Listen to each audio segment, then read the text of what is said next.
sommes de retour pour Rendez-vous Matin avec mon invité ce matin, Christine Marchand. Bonjour.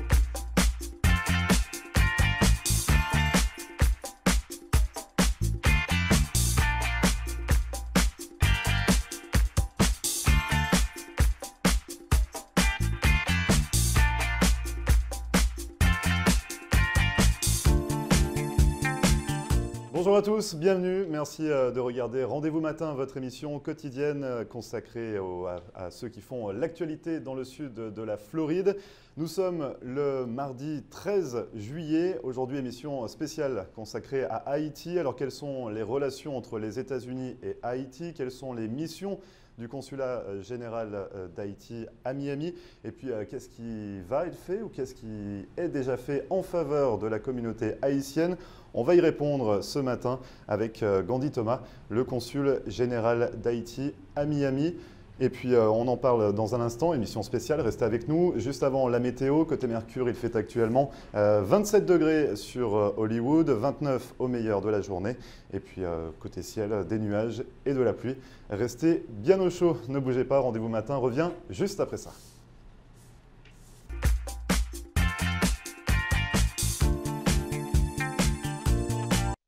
Marcel Poirier, avocate en droit de l'immigration américaine et membre du barreau de la Floride. Ma vocation est de conseiller mes clients et de protéger vos intérêts afin que vous soyez en mesure de réaliser votre rêve américain qui est toujours bien vrai et réel aujourd'hui. Surtout, n'oubliez jamais qu'un mauvais conseil légal peut vous coûter votre futur et celui de votre famille. N'hésitez pas à nous contacter par téléphone ou sur mon site internet à marcelpoirier.com et nous serons très heureux, mon staff et moi-même, de répondre à vos questions et de vous recevoir au cabinet, j'espère très bientôt.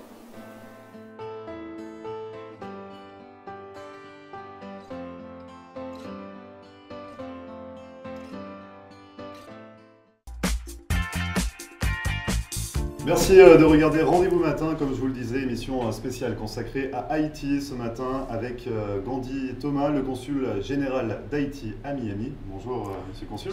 Bonjour, bonjour. Ouais. Alors du coup, on va parler un petit peu de votre parcours brièvement. Vous êtes entré en diplomatie il y a déjà plusieurs années, c'était en 91, au ministère des Affaires étrangères. Vous avez pas mal voyagé, on parle de la Colombie, du Venezuela, du Chili.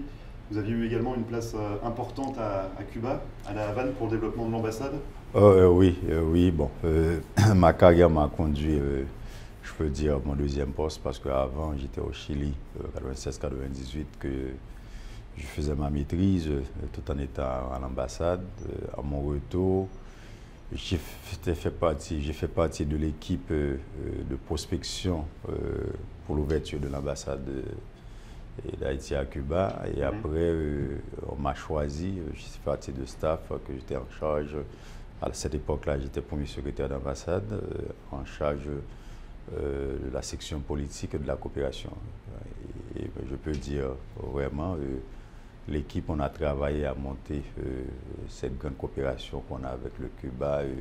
Comme vous savez, qui remonte et notre relation qui remonte des années depuis au Marty, qui allait au Cap Haïtien de temps en temps, à cette époque, à la recherche de ce qu'on appelle la liberté, le freedom. Donc une place importante pour vous à Cuba. Vous êtes après arrivé aux États-Unis, Atlanta, Orlando, et maintenant, vous êtes consul général d'Haïti. Je suis à Miami. À Miami, donc quels sont les changements depuis votre arrivée ici? Bon, quand je suis arrivé, je dois vous dire, bon, au ministère, on m'appelle ce travail de pompier avec mon expertise. Le pompier, c'est-à-dire qu'il y avait un incendie? Oui, il y a un incendie, il faut l'éteindre. J'ouvre des ambassades, je ferme des ambassades, parce qu'en Colombie, quand j'étais en poste en Colombie, de là, avec une note du ministre, des instructions très claires pour voir comment ça marchait la coopération colombienne, on a fermé. Le président Rivière à l'époque m'a aidé aussi parce qu'il a fermé 14 ambassades selon lesquelles l'ambassade de la Colombie en Haïti, par réciprocité en diplomatie, on a dû fermer notre ambassade. On a dû fermer notre ambassade. Maintenant à Miami, quand on m'appelle pour me dire Miami, bon. Et justement, quel était l'incendie à Miami? Vous avez joué le rôle de pompier à quel niveau? Oui, bon, à cette époque, Miami, il y avait la communauté il y avait un problème de service, il y a un problème de service de gestion, quoi, de réception. Et là, je suis arrivé, je dois dire, j'ai rencontré un staff professionnel, mais qui avait besoin de leadership. Et de là, on a mis sur pied comment, parce que le gros du travail du consulat, c'est le service consulaire, passeport, mandat, le gros, bien que après avoir écrit notre conceptuel, le consulat, ce n'est pas seulement travail de mandat, de passeport. Et on a dû mettre là, on peut dire, bon, je suis arrivé, j'ai toujours dit ça, il n'accepte pas, on ne le dit pas, mais je le dis, on est au-dessus de zéro. De là, je peux dire maintenant, bien que je cherche toujours la perfection, on n'est pas encore arrivé à la moyenne 10, mais je peux dire qu'on est au 5 ou 6. Et j'ai dit à la communauté de patienter, on va arriver à la moyenne que, même à l'école que j'avais l'habitude d'avoir, pour que le consulat est un consulat qui n'a rien à envier à aucun autre consulat moderne dans un pays développé. Donc beaucoup de progression, l'appel téléphonique, la réception des personnes à l'accueil. Oui. Vraiment, le gros du problème qu'on avait au consulat avait un problème physique, en ce sens. Vous rentrez au consulat, vous n'avez pas l'impression que vous étiez dans un espace consulaire. Et quand maintenant, ça a été réagencé, tout a été mis en place tout est bien pour une gestion meilleure, de la communauté haïtienne. Au niveau des projets forts qui vous tiennent à cœur, qu'est-ce que vous êtes venu soutenir? On peut parler peut-être de l'éducation dans un premier temps avec l'alphabétisation. Oui, bon, Haïtiens, quand j'étais en poste au Venezuela, je l'ai fait sur un appel à l'alpha-diplo. Dans notre communauté, on peut dire qu'il y a un pourcentage qui est dysfonctionnel. Dysfonctionnel en ce sens que ne savent pas ni lire ni écrire. Et de là, au XXIe siècle, vivre dans un pays développé, que vous êtes dysfonctionnel, ça a un coût important sur notre économie. J'ai toujours dit à mes collègues et à des leaders de la communauté, quelqu'un qui ne sait pas ni lire ni écrire, de là, son salaire c'est un salaire le minimum.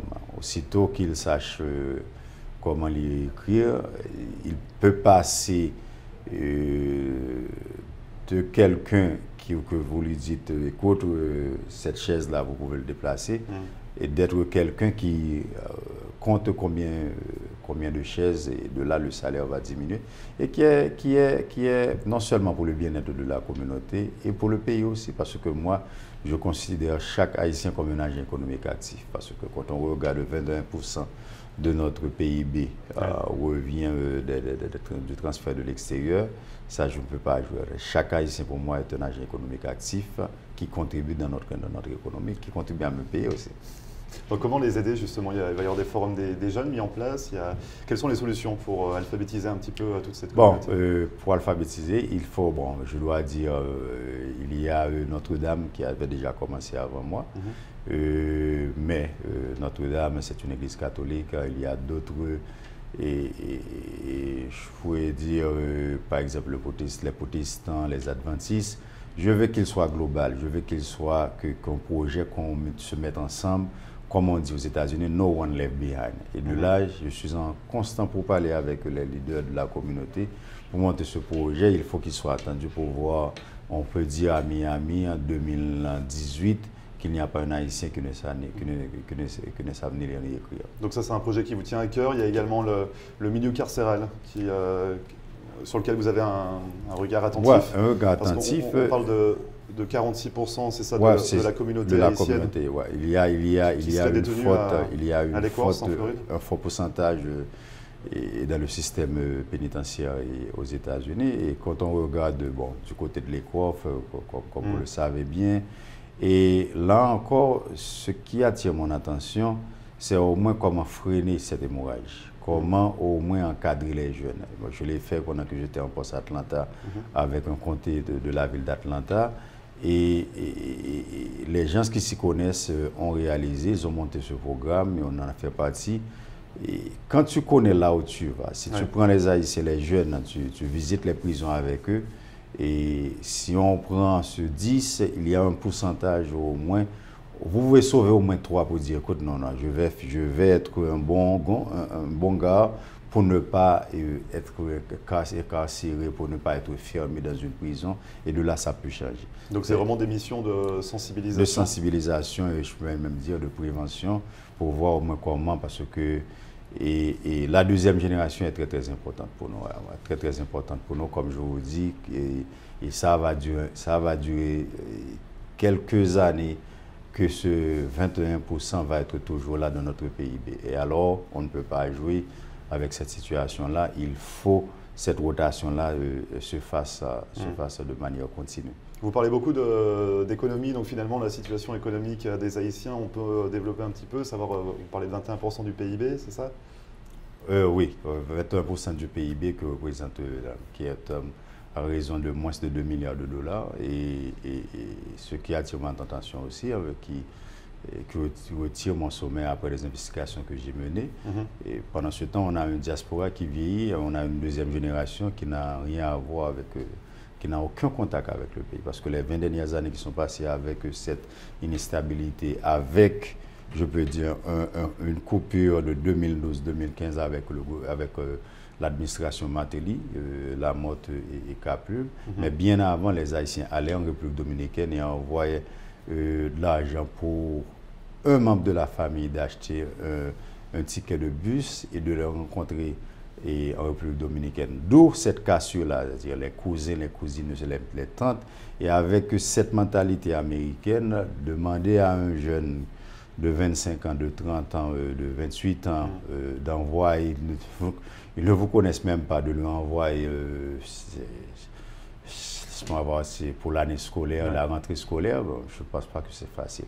Maintenant, comment travailler avec les jeunes pour les sensibiliser, pour les connecter avec leur famille, les connecter avec le pays. Je leur ai dit, écoute, il faut retourner en Haïti, et de là, Haïti a besoin de vous. Et d'autant plus, ça nous aide maintenant. En 1980, la question était where are you from? Maintenant, la question where are you from originally? Tu dois dire que, ok, mes parents sont haïtiens et des questions vont venir. D'où l'économie, la croissance du pays.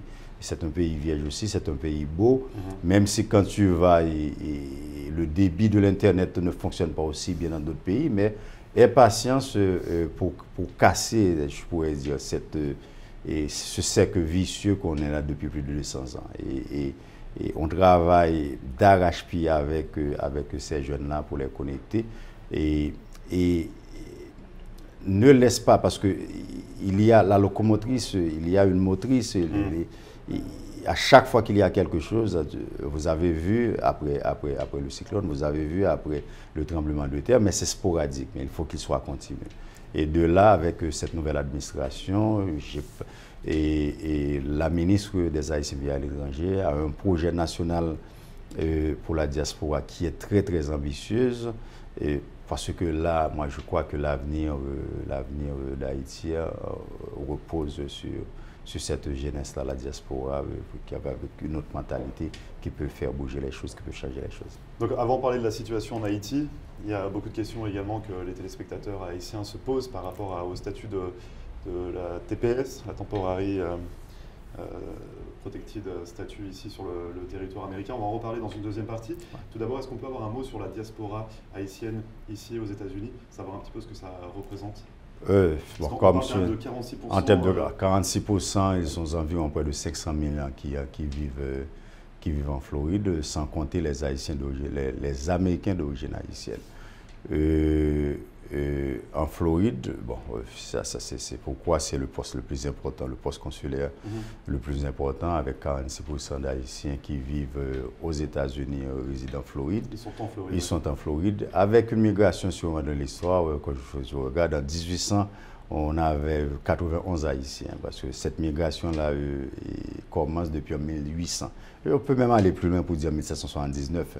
La première migration haïtienne remonte en 1779, quand des Haïtiens libres ont été combattre les Anglais avec les Américains à Savannah. Et de là, en 1800, il y avait 191. En 1832, on avait 435 Haïtiens, 35 000 Haïtiens qui vivaient.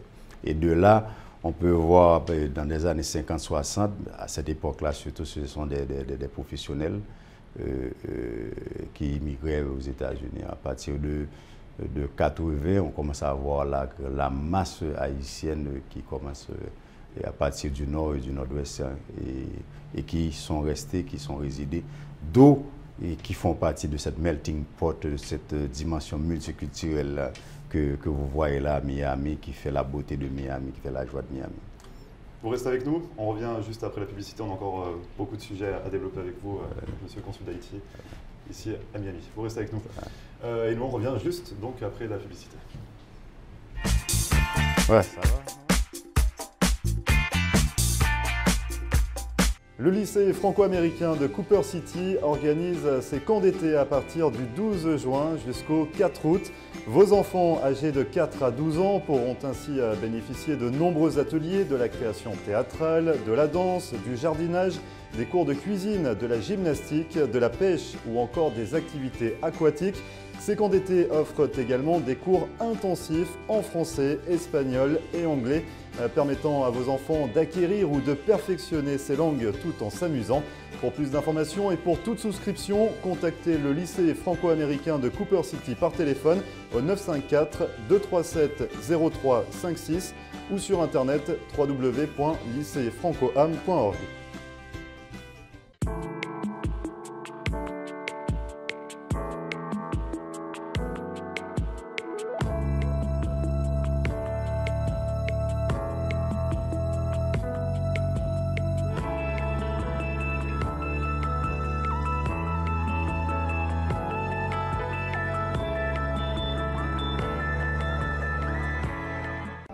En Floride, le luxueux yacht Lady G vous accompagne dans tous vos événements privés et corporate d'une capacité de 80 personnes à quai, une gastronomie préparée par un chef privé avec une formule dînatoire, d'excellents produits frais, du champagne et des vins français. À bord, salon détente autour d'un fauteuil massant et de ses parfums aromatiques et diverses animations comme du sabrage de champagne dans le jacuzzi à débordement, sans oublier l'ambiance assurée sur la piste de danse. Pour tout renseignement, contactez Tony Gauthier par mail à eventpartymiami@yahoo.com ou par téléphone au 786 203 2858.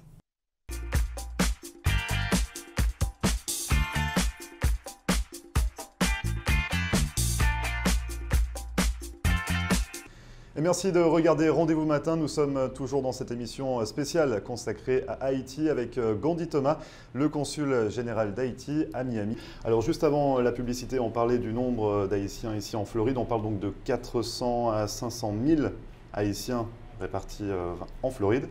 Plus d'1 million sur le territoire américain. Il y a un sujet également d'actualité qui concerne 58 000 Haïtiens ici sur le territoire. C'est donc le TPS.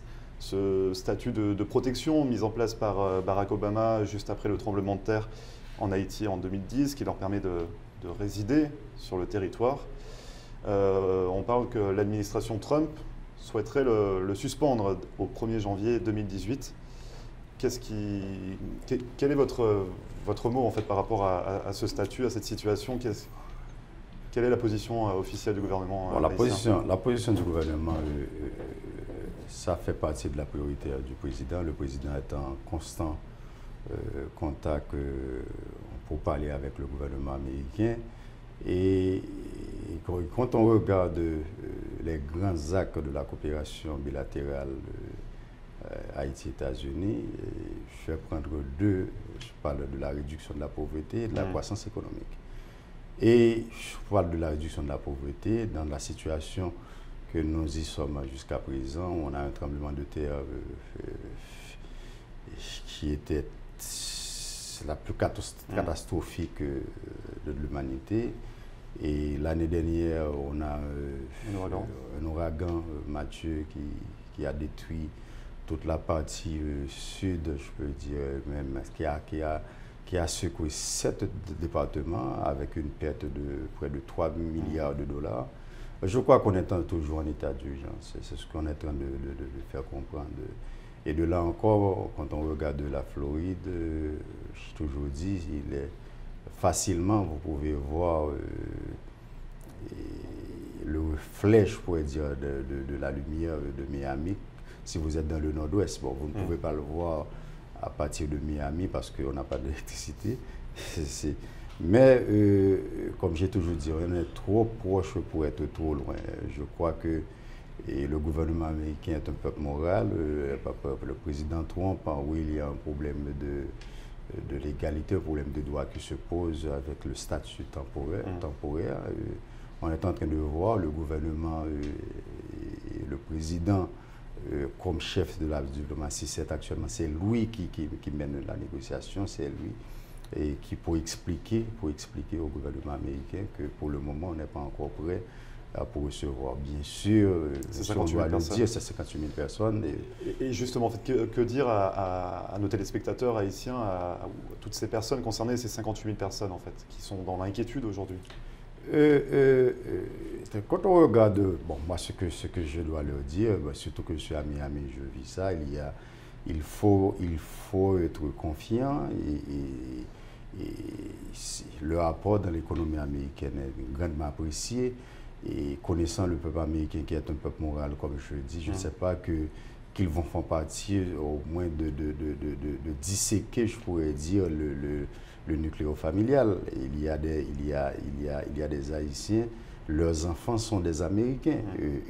Moi, ce pays-là, je le respecte. Le gouvernement américain est prêt, que vous soyez, je ne sais pas, aux confins, que vous soyez à n'importe quel pays, que vous avez un passeport, que vous ayez un passeport américain, vous êtes en danger, ils vont venir à votre recours. Qu'ils dépensent des millions de dollars, ils vont venir. Moi, c'est ce que j'aime dans ce pays. Comme je le dis, je crois que c'est peut-être un peuple moral.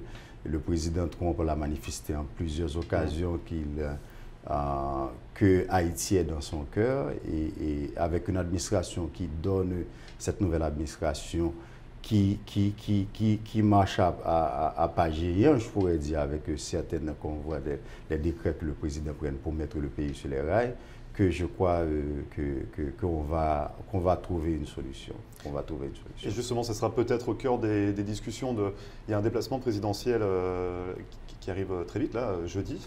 Donc après-demain, c'est Jovenel Moïse, le président de la République d'Haïti, qui sera présent sur le territoire américain jusqu'à ce week-end pour quelques jours. Ça sera au cœur des débats, ça sera sur la table. Le président sera à Miami pour répondre à une invitation de la Chambre haïtiano-américaine. Il y a un sommet qui se fait pour positionner la diaspora, pour faire connaître. Il y a des ministres qui vont se faire déplacer, mais je suis sûr que le président, s'il a la possibilité de rencontrer de grands dignitaires américains pour continuer à défendre la cause haïtienne, c'est sûr que ce sera dans son agenda. Donc à suivre de très près. Au niveau des autres projets qui vous tiennent à cœur au sein du Consulat général d'Haïti, il y a également un domaine au niveau de la santé? Oui, au niveau de la santé, comme je le répète, chaque Haïtien pour moi est un agent économique actif. Et quand on regarde, si l'on met ça dire au niveau économique, et si tu n'es pas en santé, tu ne peux pas produire. Et il y a un manque aussi, quand on regarde la classe ouvrière, les assurances sont très chères. Et même là encore, pour voir avec ce qui va passer avec l'assurance, on fait ce qu'on appelle au niveau de la communauté, avec l'association des infirmières, on fait ce qu'on appelle la prévention. Et moi, ce que on aimerait au consulat que ce projet-là soit un projet continu. Quand je dis continu, que si on va faire une clinique un samedi, on parle de l'obésité par exemple, il faut que la personne, quand elle retourne chez elle, qu'elle continue, qu'elle peut dire, OK, mercredi prochain, il y aura un médecin qui fera une émission sur l'obésité et qui l'accompagne, quoi. Et ça, c'est un premier volet, c'est-à-dire au niveau national, je pourrais dire, au niveau de la zone d'accréditation. Maintenant, comme vous le savez bien, il y a plusieurs universités qui vont en Haïti dans des missions de santé. Ça fait même partie de leur curriculum invité. Moi, je leur ai dit, il faut qu'ils soient intégrés dans le programme de santé national. Je m'explique. Et si vous allez en Haïti, vous travaillez avec une organisation non gouvernementale qui vous dit qu'il y a un problème de glaucome dans le nord. Oui, il y a un problème de glaucome dans le nord, mais dans le sud, il y a une épidémie, je pourrais dire. De là, c'est le gouvernement qui doit travailler avec vous pour vous dire, voilà notre priorité. Et qui sont d'accord avec moi, je mets une équipe qui travaille là-dessus. Et encore, je leur ai dit, écoute, pendant que vous fassiez cette mission de santé, ce serait mieux aussi de faire ce qu'on appelle le tourisme pour injecter un peu dans l'économie. Parce que quand la personne reste trop de temps dans sa zone de confort, ça, au niveau, je pourrais dire, psychologique, ça peut être traumatisant. Ça peut être traumatisant. Et de là, à chaque fois qu'il y a une mission de santé, non seulement qu'il travaille avec le ministère de la Santé en Haïti, mais au moins qu'il va dans une zone balnéaire, passer un jour, une nuit, 2 nuits, juste pour injecter un peu de saut dans l'économie haïtienne. Alors dans un domaine un peu plus léger, mais tout aussi important, on parle de la culture également, de favoriser, c'est ça, l'ouverture à la culture haïtienne, que les jeunes également gardent un œil toujours sur leurs racines. Définitivement, moi, comme je veux dire, que ce soit notre culture, que ce soit la danse, que ce soit la culinaire, qui croise, surtout la culinaire, qui croise, je pourrais dire, 4 continents, quoi. Les Espagnols étaient présents, on n'en parle pas, le français, quand on parle de la culinaire, les Anglais étaient en Haïti aussi, on a les Indiens d'Hawaï, les Africains, vous pouvez imaginer ce mélange-là qui donne la culinaire haïtienne, c'est du premier rang, d'autant plus qu'il y a actuellement une révolution avec de nouveaux chefs. Et justement, pour mettre tout ça en avant, vous avez le mois de mai, donc là on vient de passer. On vient de passer le mois de mai qui est un événement. Mes collègues me disent, donc c'est le jour moi c'était la première fois que je dois dire, j'étais au festival. C'est important pour voir, on était plus de 25 000, et à Biscayne. Et donc c'est ça, c'est le jour du drapeau qui finalement dure un mois en Floride et dans d'autres États. Qui dure un mois et l'année prochaine, ce sera ouvert. On va s'entendre parce que, comme vous le savez bien, notre drapeau, je peux dire le père ou la mère du drapeau, ce qu'on appelle la Nouvelle-Grenade, qui est le Venezuela, la Colombie et l'Équateur. Et toute cette communauté-là, on va les inviter ensemble à fêter avec notre drapeau. Donc encore de grands moments de partage. Oui, c'est tellement significatif. Moi, qui étais en poste en Amérique latine, soit au Venezuela, que ce soit en Colombie, les Colombiens le savent. D'ailleurs, c'est une Haïtienne qui a cousu la frange jaune dans notre drapeau bleu-rouge. De là, on va étendre la fête du drapeau à cette communauté, de venir fêter avec leur mère qui est là, le drapeau haïtien. Encore donc de belles choses en perspective pour vous. Il y aurait tant de sujets à aborder ensemble, mais nous n'avons peu de temps malheureusement. En tout cas, merci beaucoup d'être venu sur notre plateau, nous détailler tous ces sujets, tous ces thèmes. Puis n'hésitez pas à... Le plaisir, c'était pour moi, c'était pour la communauté. Et je reviendrai parce que, comme on dit en créole, les grands pile bagaille dans Jacout moins. Et on veut partir d'une diplomatie moderne, d'un consulat moderne, surtout après, on n'est plus en guerre froide, et le rôle que joue la communauté, de travailler avec la communauté. Est-ce que vous m'avez dit en créole, ce qui signifie? Ce que je dis en créole, c'est que j'ai beaucoup d'arc dans mon arc. J'ai beaucoup de choses dans mon sac Ça marche.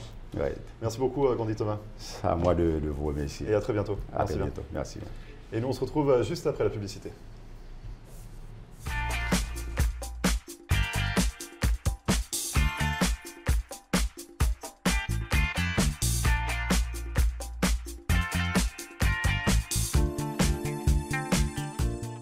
Le mouvement des Caisses des Jardins a été la première institution québécoise à s'établir en Floride, et ce, dès 1992.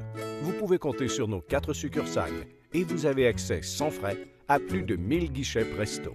Desjardins Bank offre un service bancaire mobile et le dépôt de chèques via téléphone intelligent. Quels que soient vos besoins, Desjardins Bank peut vous aider à réaliser vos projets en Floride. Faire affaire avec Desjardins Bank en français, c'est simple et rassurant.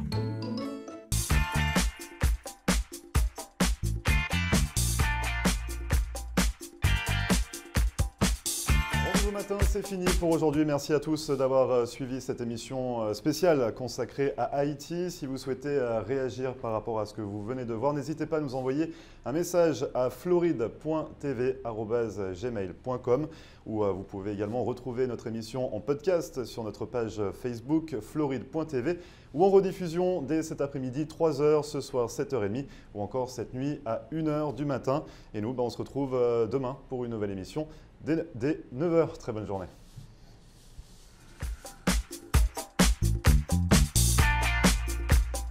Et voilà, nous sommes de retour pour Rendez-vous Matin avec mon invité ce matin, Christine